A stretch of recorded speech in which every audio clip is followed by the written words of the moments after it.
중국 사기에 나오는 관포지교라는 말이 있습니다. 흔히 우리가 친구의 관계, 우정 관계를 얘기할 때 이 관포지교라는 말을 많이 인용합니다.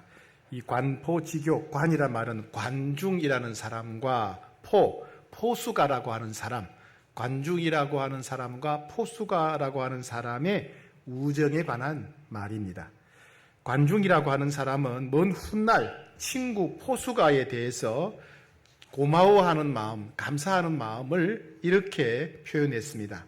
관중이라고 하는 사람이 말입니다. 나는 젊어서 포수가와 장사를 할 때 늘 이익금을 내가 더 많이 차지했었으나 그는 나를 욕심쟁이라고 말하지 않았다. 그는 내가 가난하다는 것을 알고 있었기 때문이다. 또 그를 위해 했던 사업이 실패하여 그를 궁지에 빠뜨린 일이 있었지만 나를 무능력하다고 여기지 않았다. 일에는 성패가 있다는 것을 알고 있었기 때문이다. 나는 또 벼슬길에 나갔다가 다시 물러나곤 했었지만 나를 무능하다고 말하지 않았다. 내게 운이 따르고 있지 않다는 것을 알고 있었기 때문이다. 어디 그뿐인가? 나는 전쟁터에서도 도망친 적이 3번이나 있었지만 나를 겁쟁이라고 말하지 않았다. 내게 노모가 계시다는 것을 알고 있었기 때문이다. 아무튼 나를 낳아준 분은 부모님이지만 나를 알아준 사람은 친구 포수가이다. 이렇게 말했습니다. 오늘은 이런 진실한 친구에 관한 말씀입니다. 오늘 본문에 보게 되면 예수님께서 12제자를 둘씩 파송했다는 말씀입니다. 자, 7절 같이 받들어 읽겠습니다. 오늘 본문 7절입니다. 시작. 12제자를 부르사 둘씩 보내시며 더러운 귀신을 제어하는 권능을 주시고 예수님께서 제자들을 파송하셨습니다. 12제자를 파송하시면서 이제 한 명 보내지 않고 2명씩 짝을 지어서 보내셨다. 그런 말씀이죠. 두 번째는 제자들을 보내실 때 그들이 선포할 말씀도 주셨지만은 권능도 주셨다는 것입니다. 오늘날도 마찬가지입니다. 우리 주님은 우리들에게 사명을 맡겨주실 때 사명도 주시지만은 사명을 감당할 수 있는 권세와 능력도 주십니다. 경찰은 경찰에게 해당되는 권세가 있죠. 그죠? 대통령은 대통령에 해당되는 권세가 있습니다. 주님은 우리들에게 사명을 맡기실 때 그 사명을 감당할 수 있는 권세와 능력을 주십니다. 세 번째, 예수님은 제자들에게 지팡이 외에는 아무것도 가지지 말라라고 말씀하셨습니다. 8절, 9절 같이 읽겠습니다. 시작. 명하시되 여행을 위하여 지팡이 외에는 양식이나 배낭이나 전대의 돈이나 아무것도 가지지 말며 신만 신고 두벌 옷도 입지 말라 하시고. 네, 여행을 하는데, 전도 여행을 하는데 양식을 쌓아가지 말고 배낭도 갖지 말고 지갑에 돈도 넣어가지 말고 여벌 옷도 가져가지 말라. 의식주와 관련된 것은 모두 하나님께 맡겨라. 오직 사명에만 충성해야 된다. 이렇게 말씀하십니다. 그리고 네 번째는 10절에, 자, 10절 같이 읽겠습니다. 시작. 또 이르시되 어디서든지 누구의 집에 들어가거든 그곳을 떠나기까지 거기 유하라. 자, 요즘은 어디 여행을 가게 되면 뭐 호텔도 있고 모텔도 있고 여관도 있고 그런 게 있지 않습니까? 그런데 옛날에는 그런 숙박시설이 없었습니다. 그럼 어떻게 합니까? 노숙을 하거나 아니면 마을을 만나게 되면 그 마을 입구에 가만히 서 있으면 동네 사람들이 보고 아, 나그네가 왔구나, 지나가는 사람이구나, 잠자리가 없겠네. 그러면 그들 중에 한 명이 자원해서 아, 저희 집에 오십시오. 저희 집에서 하루 주무시고 식사하고 가시면 됩니다. 이렇게 해서 지나가는 나그네를 자기 집으로 초대해서 숙박을 제공하는 그런 것이 관례였고 풍습이었습니다. 그래서 예수님의 제자들도 마을에 가게 되면 그 마을 입구에 가만히 서 있으면 어느 한 집에서 초청을 합니다. 그럼 초청했는데 그 집에 갔는데 가만히 보니까 이 집보다 옆집이 더 잘 사는 것 같아. 그죠? 이 집보다 옆집이 음식이 더 맛있는 것 같아. 그러면 집을 옮기지 말고 처음 초대받은 집에 가만히 머물러서 말씀을 전하라. 그런 말씀입니다. 더 좋은 집, 더 편한 것 찾지 말고 해야 될 사명에만 집중해야 된다 말씀입니다. 자, 그 다음에 11절입니다. 11절 시작. 어느 곳에서든지 너희를 영접하지 아니하고 너희 말을 듣지도 아니하거든 거기서 나갈 때에 발 아래에 먼지를 떨어버려 그들에게 증거를 삼으라 하시니. 자, 제자들이 가서 복음을 전하면 복음을 받아들이고 믿는 사람도 있겠고 혹은 거절하고 믿지 않는 사람도 있을 것입니다. 믿는 사람은 천국 가게 되고 믿지 않는 사람은 영원한 지옥 형벌을 받게 되겠지요. 거기에 대해서 너희들은 책임이 없다. 사람들이 너희들을 거절한다고 해서 낙심하거나 부끄러워할 필요가 없다. 그것은 너희들과 아무 상관이 없다. 그래서 아무 책임이 없다는 뜻으로 경계 떠나갈 때 신발에 묻은 먼지를 털어버려라. 예. 그들이 복음을 받아들이지 않은 것은 그들의 책임이다. 너희의 책임이 아니다. 라고 말씀하셨어요. 자, 그 다음에 제자들은요, 예수님이 하셨던 일을 계속하는 것이었습니다. 12절, 13절 같이 읽겠습니다. 시작. 제자들이 나가서 회개하라 전파하고 많은 귀신을 쫓아내며 많은 병자에게 기름을 발라 고치더라.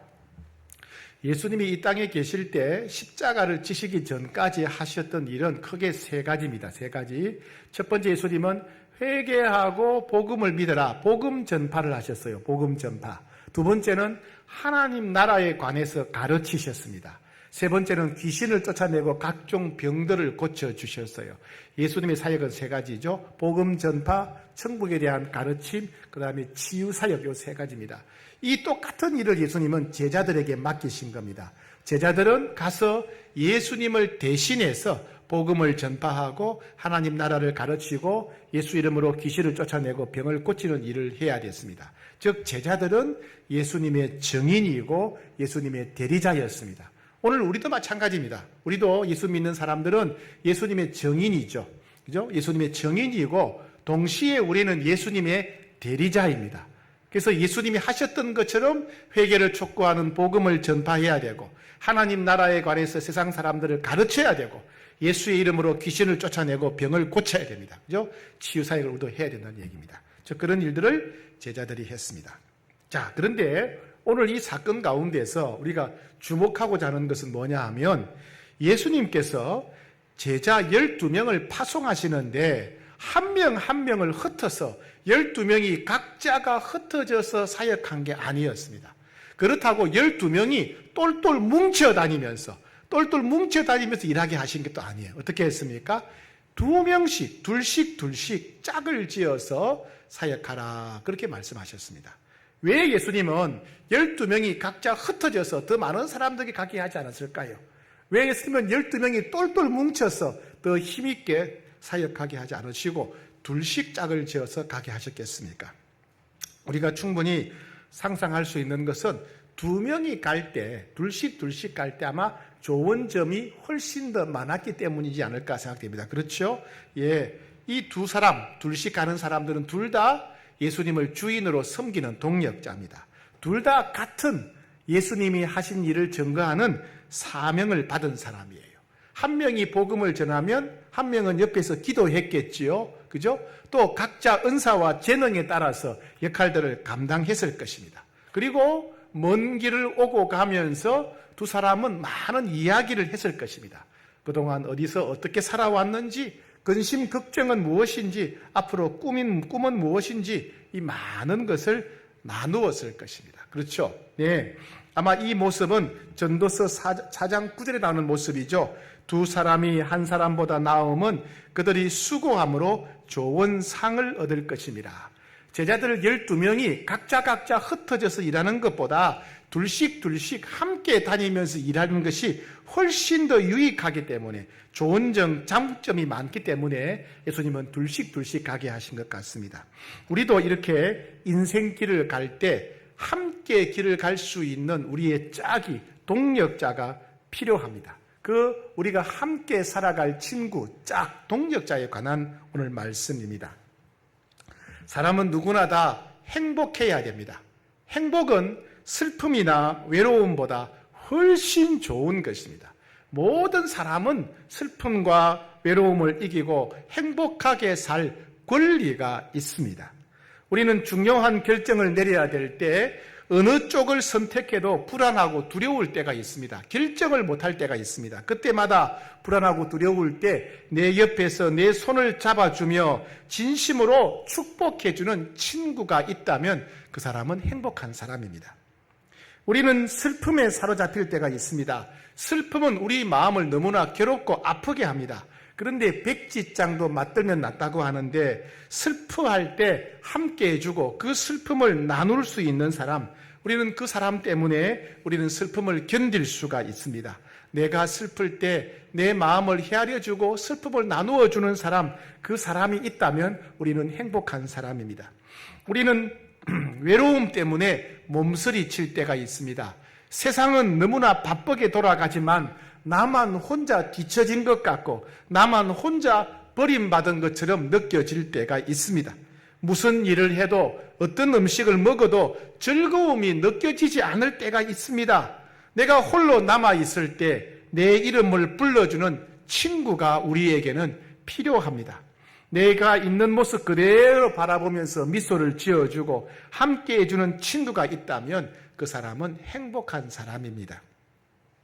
우리가 힘들고 지쳤을 때 언제든지 만날 수 있는 그런 친구가 필요합니다. 힘들고 지쳤을 때 무엇이든지 이야기할 수 있고 나의 모든 것을 다 이야기할 수 있는, 내 모든 것을 다 보여줄 수 있는 그런 친구가 필요합니다. 내가 힘들고 지쳤을 때 내가 언제든지 만날 수 있고 내 모든 것을 다 보여줄 수 있는 그런 친구가 있다면 우리는 행복한 사람입니다. 슬픔을 함께 나눌 사람은 가끔 있습니다. 그런데 기쁨을 함께 나눌 수 있는 사람은 정말 희귀합니다. 왜냐하면 사람들은 누군가가 기쁨을 얻게 되면 그 사람이 공정한가를 따져봅니다. 그리고 배 아파합니다. 내가 기쁠 때 진심으로 함께 기뻐해주는 친구가 있다면 그 사람은 정말 행복한 사람입니다. 이와 같이 우리는 누구에게나 친구가 필요합니다. 생애에 좋은 친구 하나만이라도 있다면 그 사람의 인생은 성공한 것이다 라는 속담은 정말 일리가 있는 속담입니다. 우리는 특별히 오늘 영혼의 친구에 관해서 생각해 보고자 합니다. 우리 모두는 다 영혼의 친구가 필요한 사람들입니다. 친구가 필요한 줄은 세상 사람들도 압니다. 그런데 우리는 특별히 예수님을 믿는 사람으로서 함께 예수님을 믿는 믿음의 친구가 필요합니다. 우리는 그런 친구를 영혼의 친구다 이렇게 말합니다. 단지 예수님을 믿는다는 이유로 영혼의 친구가 되는 것은 아닙니다. 성령 안에서 복된 영향력을 주고받을 때 영혼의 친구가 되는 것입니다. 영혼의 친구는 세 가지 특징이 있어요. 영혼의 친구의 세 가지 특징을 살펴보겠습니다. 첫 번째, 영혼의 친구는 동반자입니다. 함께 길을 걸어가는 사람이라는 것입니다. 로마서 12장 15절에 즐거워하는 자들과 함께 즐거워하고 우는 자들과 함께 울라. 기쁨을 함께 나누고 슬픔을 함께 나누라는 것입니다. 이 말씀이 기쁨을 함께 나누고 슬픔을 함께 나누려면 함께 살아가야 됩니다. 함께 걸어가야 됩니다. 바로 동반자입니다. 다윗에게는 요나단과 같은 영혼의 친구가 있었어요. 모세에게는 아론과 같은 영혼의 친구가 있었습니다. 다니엘에게는 사드락, 메삭, 아벤느고 세 친구가 있었습니다.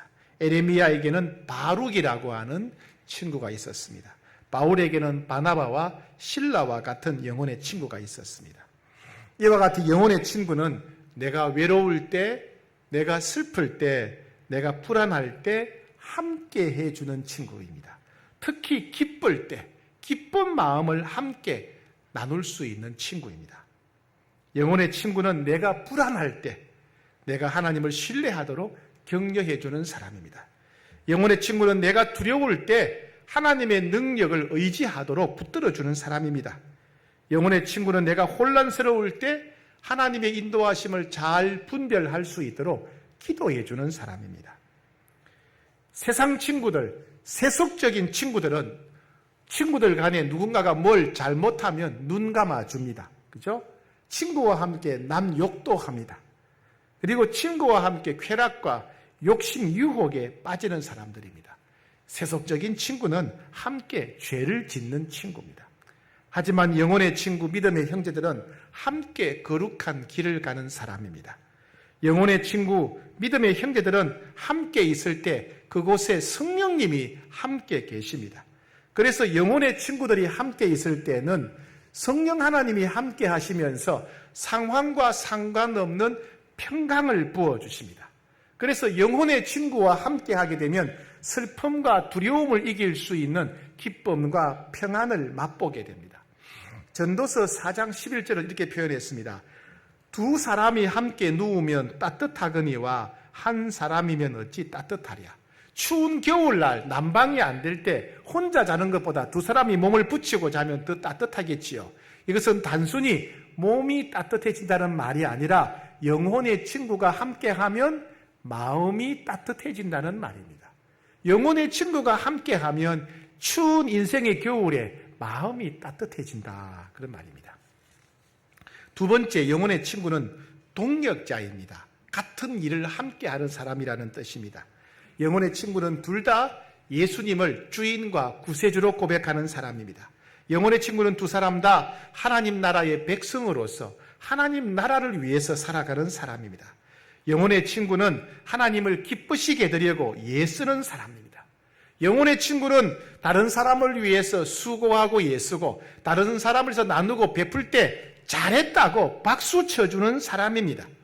영혼의 친구는 하나님의 말씀이 삶의 원칙과 기준이 되고 성령의 인도하심을 따라 살아가는 것이 정말 중요하다고 그걸 칭찬해주고 인정해주고 도와주는 사람입니다. 세 번째, 영혼의 친구는 제사장입니다. 축복하는 사람입니다. 여러분, 마리아와 엘리사벳의 이야기를 기억하실 것입니다. 세례 요한의 모친이었던 엘리사벳은 임신할 수 없는 노년에 하나님의 도우심으로 임신을 하게 되었습니다. 너무 노산이었기 때문에 주변 사람들에게도 엄청난 충격이었습니다. 그리고 6개월 뒤에 성령님의 능력으로 마리아가 임신을 하게 되었습니다. 마리아는 남편과 동침하지 않았는데 임신을 하게 됩니다. 마리아의 충격과 두려움은 이루 말로 다 표현할 수 없었습니다. 그때 천사는 마리아의 친척인 엘리사벳에 관한 이야기를 들려줍니다. 그래서 마리아는 즉시 친척이었고 다른 도시에 살았던 엘리사벳을 찾아갑니다. 엘리사벳은 자연 법칙에 따라 즉 남편과 동침해서 임신했고 마리아는 성령의 능력으로 임신했습니다. 그러나 두 여인 모두 임신할 수 없는 불가능한 상태에서 임신했다는 공통점이 있습니다. 그들은 그 같은 공통점 때문에 서로 만나자마자 마음이 통했습니다. 그리고 서로 위로하고 격려했습니다. 그리고 엘리사벳의 아들 세례 요한, 그리고 마리아의 아들 예수님, 각자 자기 아들이 하나님의 위대한 일을 할 것을 이야기하며 서로를 위해서 기도해 줬을 것입니다.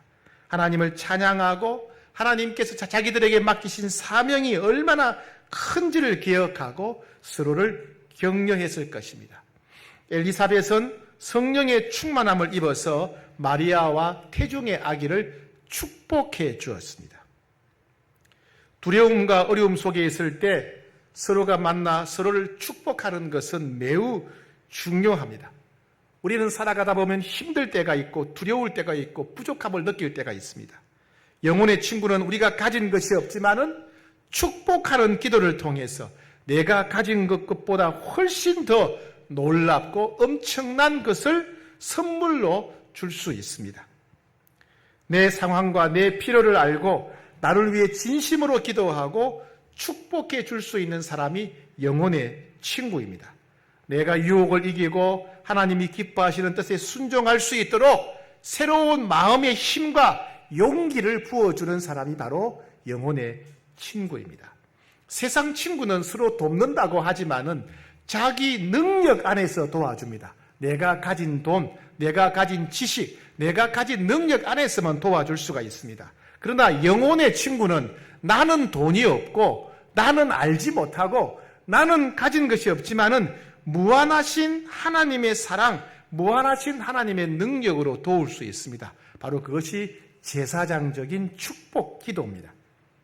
전도 4장 2절에 한 사람이면 패하겠거니와 두 사람이면 맞설 수 있나니 세겹줄은 쉽게 끊어지지 아니하느니라. 혼자 가면 넘어지겠지만은 그러나 영혼의 형제가 축복 기도해 줄 때, 축복 기도를 통해서 하나님의 은혜와 사랑이 임할 때 우리는 더 놀랍고 더 풍성하고 복된 삶을 살 수 있다는 것입니다. 이와 같이 영혼의 친구는 서로에게 축복의 통로인 제사장이 되는 것입니다. 사랑하는 여러분, 여러분들은 마음이 슬플 때, 마음이 외롭거나 두려울 때 그 솔직하게 그 마음을 나눌 수 있는 영혼의 친구가 있습니까? 여러분 힘들 때 함께하며 여러분의 손을 붙잡아 줄 친구가 있습니까? 마리아처럼 혼란스러울 때 하나님의 뜻을 일깨워주고 하나님의 뜻대로 순종하며 살도록 박수 쳐주고 격려해주는 영혼의 친구가 있습니까? 그렇다면 우리는 어떻게 해야 영혼의 친구를 얻을 수 있겠습니까? 영혼의 친구를 얻기 위한 길 몇 가지를 말씀드리겠습니다. 첫 번째, 영혼의 친구를 얻으려면 솔직해야 됩니다. 투명해야 됩니다. 자신을 완전히 개방해야 됩니다. 사람들은 본능적으로 자신을 감추거나 위장하기가 쉽습니다. 약하지 않은 척, 힘들지 않은 척, 사랑하는 척, 외롭지 않은 척 합니다. 강한 척 합니다. 똑똑한 척 합니다. 부자인 척 합니다. 능력이 많은 척 합니다. 아는 것이 많은 척 합니다. 왜냐하면 약하면 무시당할까봐, 가난하면 버림받을까봐, 업신여김 받을까봐 있는 척 하는 것입니다. 그러나 영혼의 친구를 만나려고 하면 자신에 대해서 투명해야 됩니다. 내가 힘들면 힘들다고 말해야 됩니다. 내가 두려우면 두렵다고 말해야 됩니다. 내가 슬프면 슬프다고 말해야 됩니다. 내가 힘들 때 힘들다고 하면, 내가 두려울 때 두렵다고 하면, 내가 슬플 때 슬프다고 하면 비로소 영혼의 친구를 만날 수 있는 마음의 문이 열리게 됩니다. 두 번째는요, 들어줘야 됩니다. 귀를 기울여야 됩니다. 사람들은 다 자기 말하기를 좋아합니다. 자기가 뭘 좋아하는지, 뭐가 재밌는지, 뭐가 유익한지 자기 말을 하기를 좋아합니다. 그러나 우리는 상대방의 말에 귀를 기울여야 됩니다.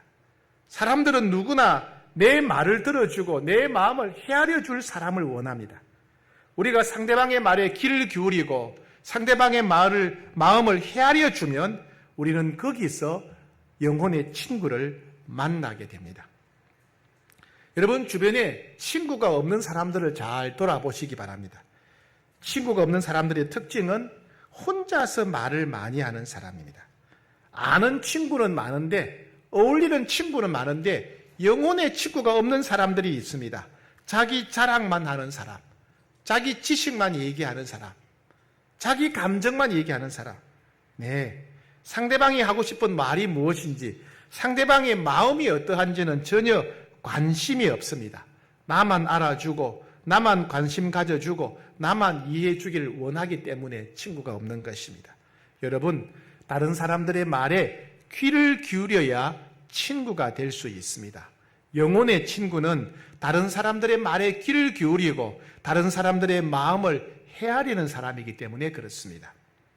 세 번째, 영혼의 친구를 얻으려면 나이나 직분이나 체면을 내려놓아야 됩니다.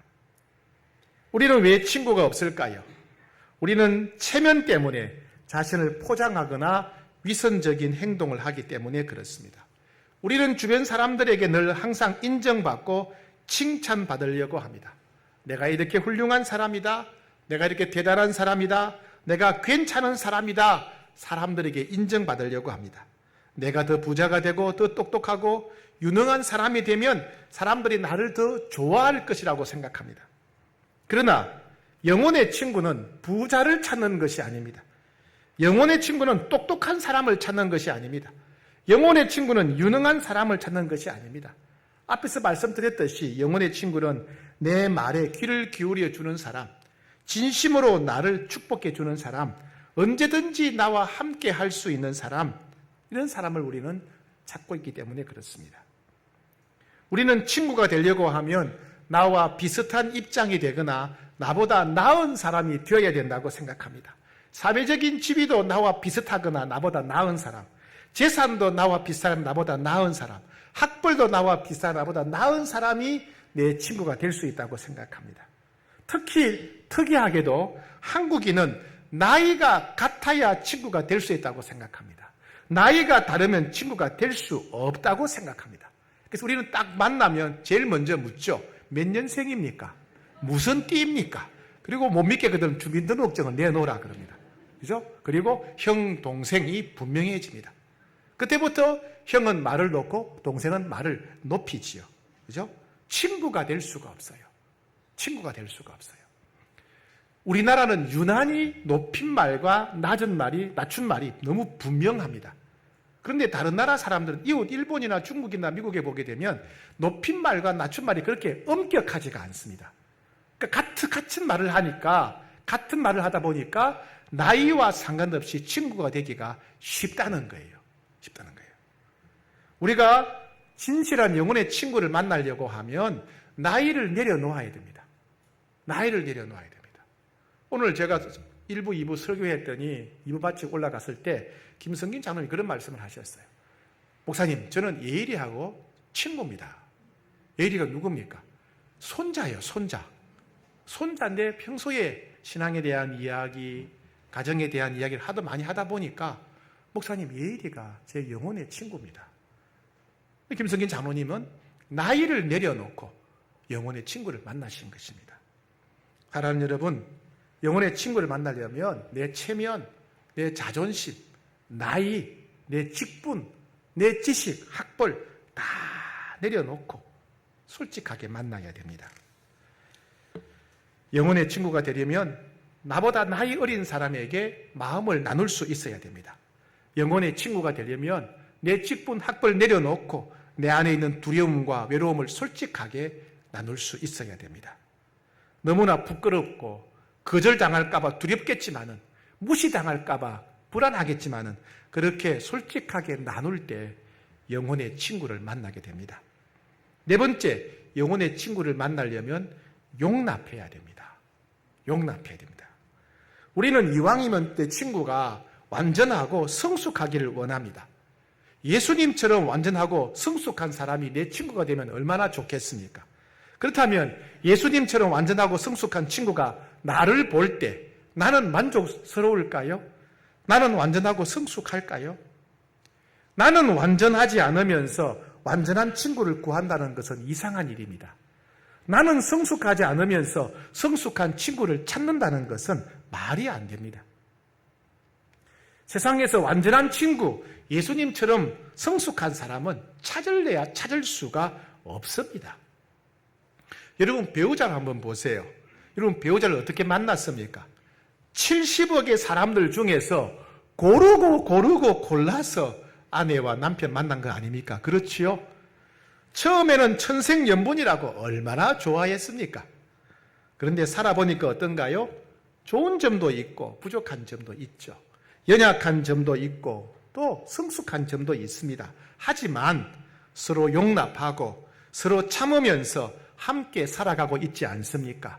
좋은 점 때문에 행복하기도 하지만은 부족한 점 때문에 참는 법을 배우고 용서하는 법을 배우고 배려하는 법을 배우면서 함께 성장해 가지 않습니까? 영혼의 친구도 그렇습니다.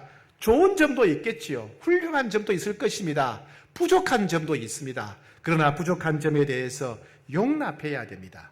미성숙한 점에 대해서 오래 참아야 됩니다. 그렇게 부족하지만 이해하고 용서하고 오래 참으면서 서로가 함께 성숙해 가는 것이, 용서하는 법을 배우고 오래 참는 법을 배우고 용납하고 배려하는 법을 배우면서 함께 성장해 가는 것이 영혼의 친구입니다. 영혼의 친구는 성숙해도 되지만, 성숙하면 좋겠지만 부족하더라도, 연약하더라도 얼마든지 영혼의 친구가 될 수 있다 하는 것입니다. 이와 같이 영혼의 친구는 예수님 같은 성품을 가졌고 연예인 같은 외모를 가진 사람이 아닙니다. 영혼의 친구는 단지 나에게 솔직하게 마음을 열어주는 사람이고, 영혼의 친구는 내 마음을 헤아려 주는 사람이고, 영혼의 친구는 진심으로 서로를 배려해 주는 사람입니다. 네 번째, 영혼의 친구를 만나기를 원한다면 여러분 축복하셔야 돼요. 축복. 왜 축복해야 될까요?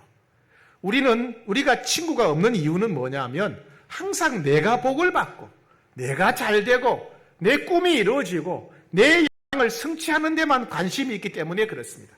그래서 경쟁하고 시기 질투하고 남들을 비판합니다. 다른 사람들은 어떤 꿈이 있는지, 다른 사람들은 어떤 소원이 있는지, 다른 사람들은 어떤 복을 기대하는지 관심이 없기 때문에 질문도 하지 않고, 그래서 친구가 없는 것입니다. 마리아와 엘리사벳의 모습을 여러분 기억하십시다. 마리아와 엘리사벳은 나이가 달랐어요. 그죠? 엘리사벳은 어머니 뻘이었어요. 그리고 신분도 달랐습니다. 엘리사벳은 제사장 집안이었습니다. 사는 동네도 달랐습니다. 마리아가 살았던 동네는 너무나 가난한 동네였어요. 그런데 서로의 마음을 헤아려 주고 서로의 마음을 나누고 진심으로 서로를 축복해 주었기 때문에 아름다운 영혼의 친구가 될 수 있었던 것입니다. 여러분 주변에 영혼의 친구가 되는 사람이 있습니까? 아니면 여러분 주변에 하나님이 주신 사람들이 있습니까? 그 사람들을 한번 축복해 보십시오. 그 사람들을 위해 축복하는 기도, 그 사람들이 잘 되도록, 그 사람들이 행복하도록 한번 기도해 보십시오. 그 사람을 축복하다 보면 그 사람을 이해하게 됩니다. 아, 그렇구나. 참 희한하지요? 내가 상대방을 충분히 이해한 뒤에 축복할 수도 있는데 반대로 그 사람을 축복하다 보면 그 사람의 입장과 형편이 이해가 됩니다. 내가 상대방이 좋아서 축복할 수도 있지만은 그 사람을 축복하다 보면 그 사람의 입장이 이해가 되고 불쌍히 여기는 마음이 생기는 거예요. 그 사람이 잘 되도록 기도하다 보니까 아이고 저래서 그렇구나, 불쌍히 여기는 마음이 생기고 긍휼히 여기는 마음이 생기게 됩니다. 즉 내가 누군가를 축복하게 되면 그 사람을 향해서 마음이 열리게 되고 그 사람을 더 신뢰하게 되고 친밀하게 됩니다. 물론 축복은 상대방의 필요를 채워주는 겁니다. 축복은 상대방이 잘 되도록 기도하는 거예요. 축복은 상대방이 변하고 성장하기를 기도하는 것입니다. 축복은 상대방을 사랑하고 섬기는 것입니다. 그런데 내가 누군가를 축복할 때 그 사람을 향해서 내 마음도 열리게 되고 내가 누군가를 축복할 때 우리는 친구를 얻게 된다는 것입니다. 즉 영혼의 친구는 우리가 다른 사람을 축복할 때 만나게 된다는 이야기입니다. 마지막 다섯 번째, 영혼의 친구를 달라고 기도해야 됩니다. 구해야 됩니다. 영혼의 친구도 기도의 응답으로 얻기 때문에 그렇습니다. 마태복음 7장, 너희가 악한 자라도 좋은 것으로 자식에게 줄 줄 알거든 하물며 하늘에 계신 너희 아버지께서 구하는 자에게 좋은 것으로 주시지 않겠느냐. 구하기만 하면 주신다는 말씀이에요. 왜 이 말씀을 하셨을까요?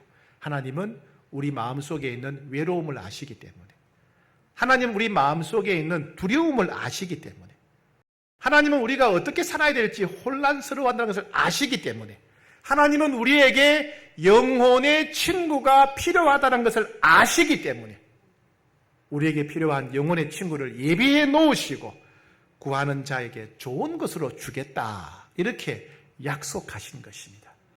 다음 우리는 영혼의 친구를 달라고 하나님께 구해야 됩니다. 영혼의 친구는 하나님이 우리를 사랑하시기 때문에 우리를 위해서 예비해 놓으신 것입니다. 영혼의 친구는 하나님이 구하는 자에게 주시는 특별한 선물입니다. 구하는 자에게 주시는 특별한 선물. 그러니 여러분 영혼의 친구를 달라고 하나님께 구하셔야 됩니다. 그럼 어디서 구할까요? 영혼의 친구는 먼 곳에 있는 것이 아니라 대부분 가까이에 있습니다. 가까이에. 대부분 사랑방 안에 있지요. 사랑방 안에 있습니다. 그리고 남선 여전도회 안에 있습니다. 집사회나 권사회 안에 있습니다. 함께 섬기는 교사들이나 찬양대 안에 있습니다. 여러분, 기도하면서 찾으시면 만날 수 있습니다. 그렇게 만나게 되기를 축복합니다. 그리고 특별히 여러분도 특별한 영혼의 친구가 될 수 있습니다.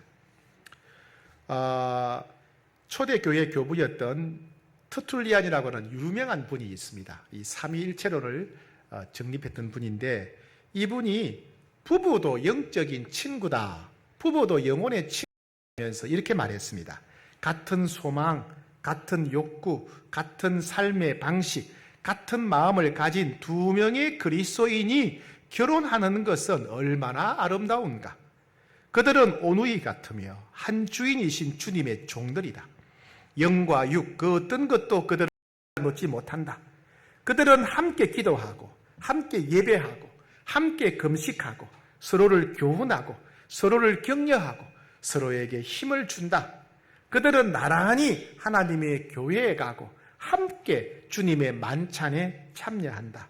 그들은 나란히 고통을 감당하고, 함께 주님이 주시는 위로를 나누는 영혼의 친구다. 이렇게 말했습니다. 여러분 부부가 이런 영혼의 친구가 되시기를 축복합니다. 비록 부족하더라도, 비록 연약하더라도 함께 예수님의 제자가 되어서 함께 천국 가는 동력자로서, 함께 하나님 말씀에 순종하는 형제로서 서로에게 축복의 통로가 되는 영혼의 친구가 되시기를 축복합니다.